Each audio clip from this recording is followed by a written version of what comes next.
dernier exercice, on va voir la différence entre une artère et une veine.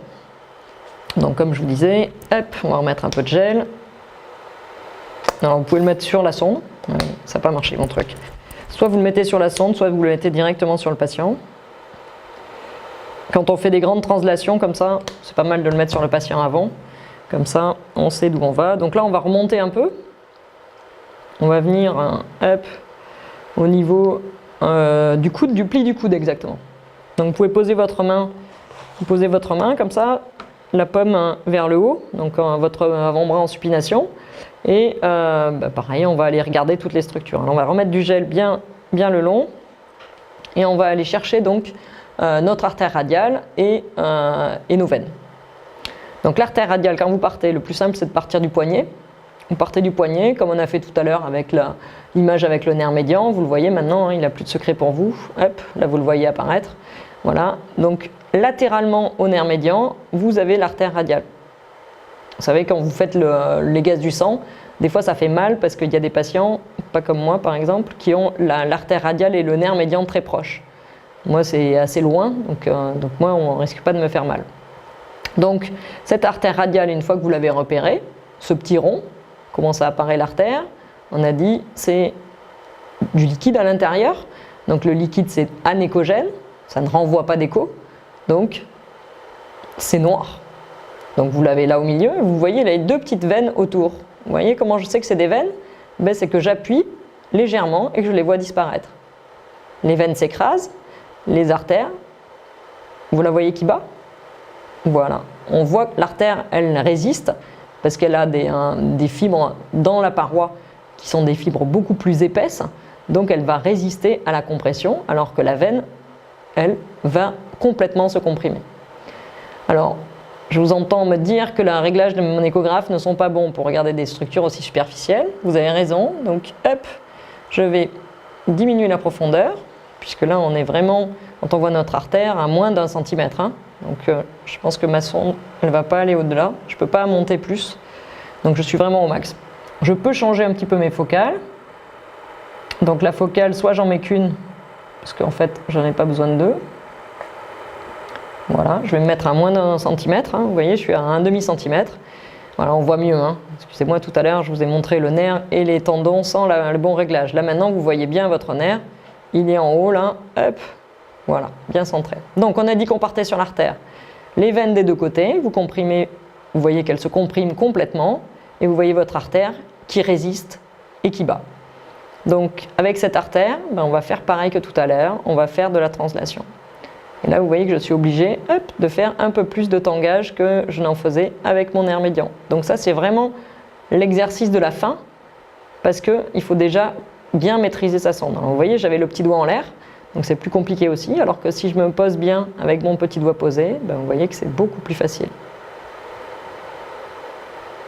Voilà. Donc faites bien l'exercice en posant bien votre bord ulnaire de votre main sur votre patient, donc en l'occurrence sur votre bras. Et vous allez voir que c'est beaucoup plus efficace. On bouge beaucoup moins en fait. Voilà. Et on remonte, on remonte, on remonte, on remonte, on remonte. On remonte. On voit qu'il y a d'autres structures qui viennent la rejoindre. Hop. Et l'artère devient plus grosse. Vous avez vu, il y avait les artères qui venaient. Voilà. Et vous voyez que j'ai toujours mes deux veines collatérales de chaque côté. Une en médian, une médialement, une latéralement. Et que donc quand je comprime, comme il n'y a pas de thrombus, comme il n'y a rien à l'intérieur, mes veines se collabent. C'est exactement la même chose que vous allez faire après avec, pour la recherche de thrombose veineuse profonde. Vous allez suivre vos veines et vous allez faire des compressions étagées pour voir si effectivement il y a bien, les vaisseaux sont bien libres ou si il y a quelque chose dans la lumière de notre veine qui empêche la compression. Voilà. Donc vous voyez, vous pouvez le faire en remontant, vous pouvez également le faire en redescendant. Là, je vous fais des compressions étagées en plus. C'est très simple, hein, la compression. Vous appuyez simplement avec la sonde. Voilà. Et on descend, et on descend, et on descend. Et on descend jusqu'au poignet. Un petit complément pour l'exercice sur l'artère et la veine. Juste deux notions de Doppler couleur. Donc vous appuyez sur Color sur votre échographe. Vous avez un grand carré qui apparaît. C'est important de régler la taille de votre écran, de ce que vous voulez au final. Là, vous avez vu que j'avais une artère qui est toute petite, donc c'est pas la peine de mettre un grand carré. Ensuite, on va le centrer et ensuite on va aller regarder notre artère. Donc, je fais comme je vous ai dit, je pose ma main et hop.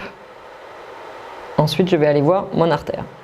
Alors, le Doppler couleur, comment ça marche? Vous avez des réglages sur le côté. Ça, c'est le cours qu'Elodie vous a montré. Quand vous allez repérer votre vaisseau, vous voyez là, on voit la structure qui bat. Donc, on voit bien notre artère qui bat à la fréquence cardiaque, en fait. Voilà. Oui, je ne suis pas très essoufflé, ça va. Et si on veut que donc le flux, quand il vient vers la sonde, donc là vous voyez que l'artère, le flux va venir du cœur pour aller vers la main, donc je suis dans le sens de venue du sang, donc ça apparaît en rouge. Si maintenant je mets ma sonde exactement dans l'autre sens, c'est-à-dire vers la distalité, vers la main, je regarde passer, le train est déjà passé, ça apparaît en bleu. Voilà. Donc ce ne sont pas les artères qui sont rouges et les veines qui sont bleues. Ça, c'est dans la physiologie, hein, c'est naturel. Le sang rouge est rouge dans l'artère parce qu'il est oxygéné. Le sang est bleu dans la veine parce qu'il est désoxygéné.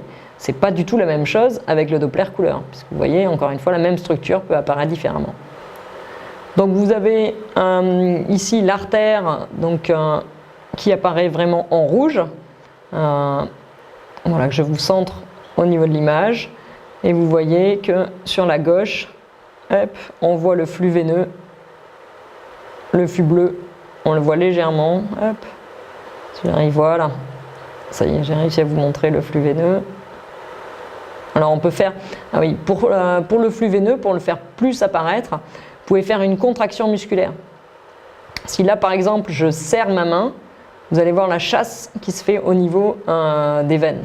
Donc ça c'est ce que vous pouvez faire pour la thrombose veineuse, pour la recherche de thrombose veineuse profonde.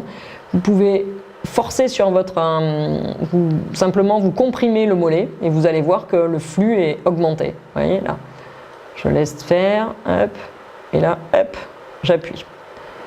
Ça fait une contraction musculaire, donc ça, c'est le principe de la remontée du sang avec la contraction musculaire.